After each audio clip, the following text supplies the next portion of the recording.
Story 1. The chilling baptism ritual. In the small town of Oak Ridge, Sarah's life was turned upside down after attending a church ceremony that left her questioning everything. The experience was supposed to be spiritual, but instead she found herself dunked under lukewarm water while statues of oxen loomed over her. But that wasn't the worst part. Afterward, the group went go-karting, where Sarah couldn't shake the unsettling feeling that something was off. Her friends' eerie comments about preparing for the end times only added to the dread. Was it just an odd religious practice, or was there something darker beneath the surface? What would you do if your faith suddenly seemed more like a cult? Story 2. The lost faith. Kyle had been a member of a local religious group his entire life, but it all began to fall apart when his parents started preparing for the end of the world. Canned foods, instant potatoes, and survival kits were stacked high in their basement. They were convinced that the end of days was imminent, and Jesus would return any day. But Kyle began to question everything, especially when stories of an alleged martyrdom came to light. Was it faith or manipulation? The more he asked, the more isolated he became. Have you ever felt like your beliefs were being used against you? Story 3. The voice of God? In a quiet town in Pennsylvania, Amanda grew up surrounded by adults who claimed they could hear the voice of God. As a child, she didn't know what to make of it, especially when they attributed mundane events like finding lost keys to divine intervention. But as she grew older, doubts began to creep in. Was this a genuine spiritual connection or just a way to control people? The line between faith and manipulation started to blur. How far would you go to find the truth about your faith? Story 4. The dark secrets of the temple. When Jason was invited to the Mormon temple for the first time, he had no idea what to expect. Dressed in white and surrounded by others in similar attire, he felt an eerie sense of being part of something secretive. Then the movie started, depicting the fall of Adam and Eve, and Jason couldn't help but laugh at the absurdity of it all. The adults around him were taking it deadly seriously, and that was when he knew. This wasn't just a religious ceremony. It felt more like a cult. Would you continue to follow something that made you uncomfortable, or would you walk away? Story 5. The hidden ritual. In a quiet, suburban neighborhood, Evan had always been told that the Mormon faith was full of wonder and spirituality. But when he became a missionary, he was forced to undergo a bizarre ritual. In a cold room with strangers, Evan was told to strip down and submit to a blessing that felt deeply invasive. Despite his protests, his church leaders insisted it was part of the journey. But something about it felt so wrong. Was this faith, or something darker? What would you do if you were asked to participate in something that violated your sense of personal boundaries? Story 6. The unseen cult. Lena's parents were strict members of the LDS Church, and she had always believed that God was actively involved in her life. But as she got older, she began to notice the strange ways in which adults spoke of their divine experiences. The whispers of secret handshakes, sacred rituals, and a hidden agenda felt like they were leading her down a dangerous path. When Lena visited the temple, her skepticism only grew. The atmosphere felt more like a theatrical performance than a sacred space. Could it be a cult? Do you think a religion can be both a genuine faith and a cult? Story 7. The creepy militia leader. In the small town of Miller's Creek, young Jake was taught that the world was full of threats and enemies. His local church leaders, who were revered by the community, were also involved in a militia that preached about self-defense in the name of religion. When Jake learned about a notorious leader who was involved in murder and arson, all pitched as a form of martyrdom, he couldn't ignore the unsettling truth. Was this really a place of worship, or a dangerous front for something far more sinister? How would you react if the people you trusted were involved in criminal activity under the guise of religion? Story 8. The secretive principal. At Oakwood Elementary, the principal, Mr. Harris, ruled the school with an iron fist. No one dared question him, until Emily noticed the strange rituals he enforced. Children weren't allowed to hold hands with the opposite sex, and there was a constant push to learn only about Christianity. Bible verses were memorized over math or history, and Emily's own faith was put to the test. One day, after years of confusion, she realized this wasn't just an ordinary religious school. It was a breeding ground for control. What would you do if your school forced you to follow a faith you didn't believe in? Story 9. The baptism for the dead. Matthew was raised in a small LDS community, and at a young age he participated in a baptism for the dead. The idea of being dunked under water in place of someone who passed away seemed strange, but his family insisted it was a sacred act. What disturbed Matthew most was the feeling of being part of something that didn't seem to make sense. Why was he performing rituals for people who had passed? What was the true purpose behind it all? Have you ever been part of a tradition that made you question your beliefs? Story 10. The discomforting ritual. Caitlin had always admired her church for its close-knit community, but when it came time for her to attend the sacred Mormon temple, the ritual took a turn for the worse. A stranger was instructed to bless her in a way that made her feel deeply uncomfortable. She tried to voice her discomfort, but the response was always the same: you just need to keep going until you understand. With every visit, Caitlin's sense of dread grew, and eventually she decided to walk away from the faith she once believed in. Would you stay in a group if you felt like something was wrong, or would you trust your instincts and leave? Story 11. The social network of a cult. Mark was always a friendly, social guy, and his brother-in-law, Jacob, had recently joined the Mormon church. At first, Jacob seemed excited, finding community and purpose within the group, so he decided to embark on a mission trip. But during his trip, he began to notice something unsettling. His church restricted how often he could communicate with his family, limiting phone calls and monitoring emails. What really made him uncomfortable was the isolation. It felt like the church was purposely distancing him from everyone outside of their circle. Jacob didn't leave right away, but he began using the church for personal gain, networking for employment and socializing while secretly drinking alcohol and coffee when no one was looking. But the moment Mark and his family declined an invitation to join their church classes, the warmth turned cold. The church members stopped reaching out, and that's when Jacob realized, this wasn't about faith, it was about control. Have you ever been part of a group that started feeling more like an obligation than a choice? Story 12. The hidden past. Daniel had always wondered about his biological family. Adopted as a child, he had spent years weighing the pros and cons of searching for his roots. One Christmas, his wife surprised him with a genetic testing kit. It was supposed to be a fun experiment, but it ended up revealing far more than Daniel expected.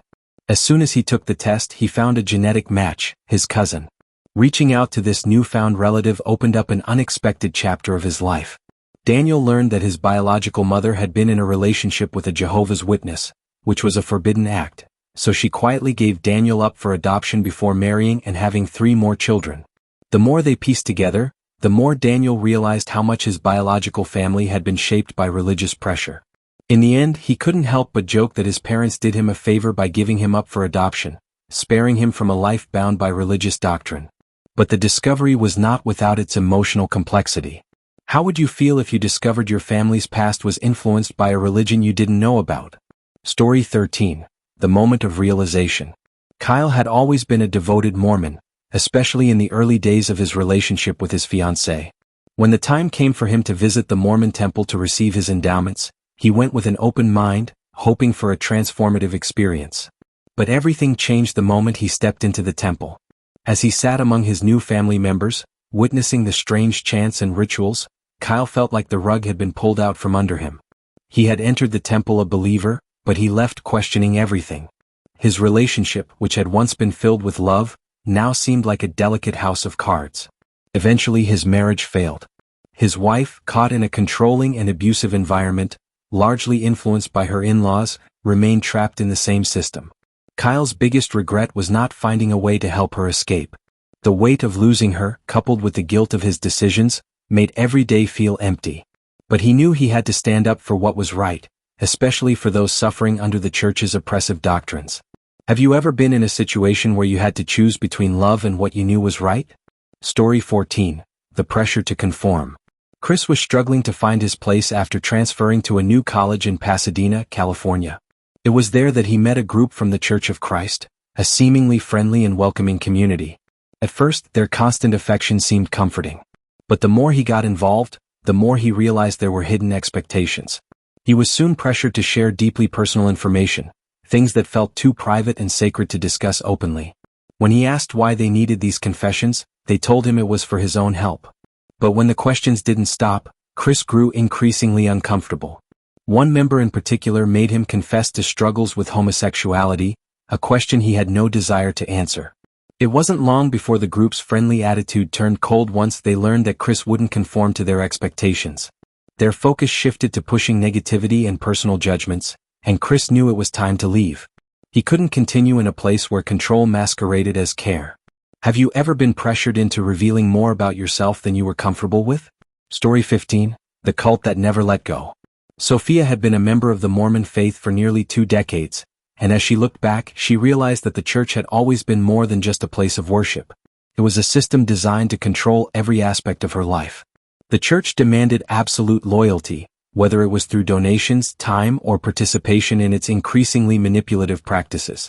As she grew older, Sophia began to see the cultish side of the Mormon religion, the recruitment by lies, the strict control over its followers, and the unwavering devotion expected from its members. Although the church was mainstream enough to boast prominent celebrities, politicians, and a seemingly reputable image, its roots were steeped in apocalyptic fear and coercion. Sophia eventually left, but not without facing an internal struggle. Leaving the faith meant abandoning everything she had known, even if it had been built on a foundation of lies. Do you think it's possible to rebuild your life after leaving a belief system you've been part of for years? Story 16. The Web of Deception. Lucy had always been a devout member of her small, tight-knit church in Oregon. She had always felt like part of a big family. But as the years passed, the pressure began to mount. It wasn't enough to simply attend services. She was now required to attend extra meetings, help organize events, and donate a substantial portion of her income. The more Lucy gave, the more the church wanted. It became clear that the church wasn't just about faith anymore. It was a business. When Lucy's doubts grew, she started noticing how the leadership would punish anyone who questioned their teachings or stopped paying tithes. Fear began to overshadow everything she had once loved about her community. Her turning point came when one of the elders made a chilling comment: "You can't be saved if you don't give enough." Lucy realized that the love she thought the church offered was conditional, and she didn't want to be part of it any longer. Have you ever been in a situation where the cost of belonging became too high? Story 17. The Lost Years. Sarah's family had always been deeply involved in their religious community in Idaho. From a young age, she was taught that the only way to succeed in life was through total devotion to the church. As a teenager, she had dreams of pursuing a career in art, but every time she tried to step out of line with the church's expectations, she was met with guilt, shaming, and emotional manipulation. Eventually, Sarah gave in to the constant pressure and gave up her dreams, choosing instead to pursue what was considered a more respectable path: a career in the church. But as Sarah got older, she started to realize just how much of her life had been shaped by the church's influence. It wasn't until she was in her late 20s, after a major personal crisis, that she realized how much time had been wasted trying to fit into a mold she never belonged in. What part of your life do you feel you've missed out on because you were too focused on what others expected of you? Story 18. The Cult of Control. Mia had been raised in a strict religious household in Texas, where the rules were simple: obey, conform, and never question. The teachings of her faith had always been clear, but it wasn't until she joined a religious group during college that she began to feel truly trapped. The group at first seemed welcoming and warm, but soon the requests became more intense. Mia was encouraged to cut ties with anyone who didn't share their faith, isolated from her non-religious friends.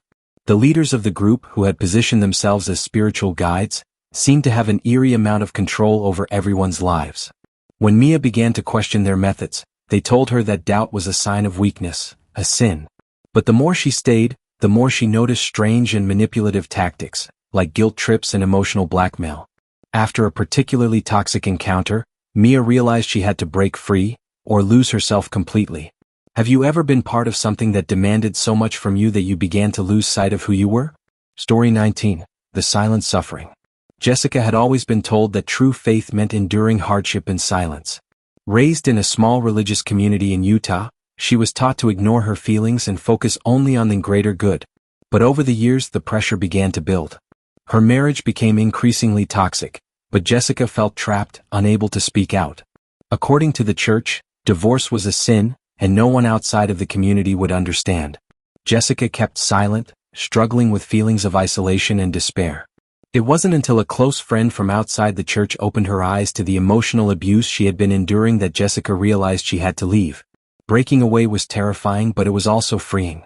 The guilt, shame, and fear that had been placed on her for so long slowly faded, and she began to rediscover her sense of self. Have you ever felt trapped by the expectations of others? What did it take to break free? Story 20. The Secret Society. When David joined a religious group in his early 20s, he was looking for meaning in a world that felt empty. The members were warm and inviting, and their teachings promised peace and fulfillment. But as David became more involved, he started noticing that the group was hiding something. They had a set of rules that no one ever talked about openly, a set of beliefs that seemed almost too secretive. The leader of the group often referenced ancient texts, telling stories of hidden knowledge that only the initiated could understand. At first, it felt like a mystical experience, but David soon realized that these secrets were just tools for manipulation.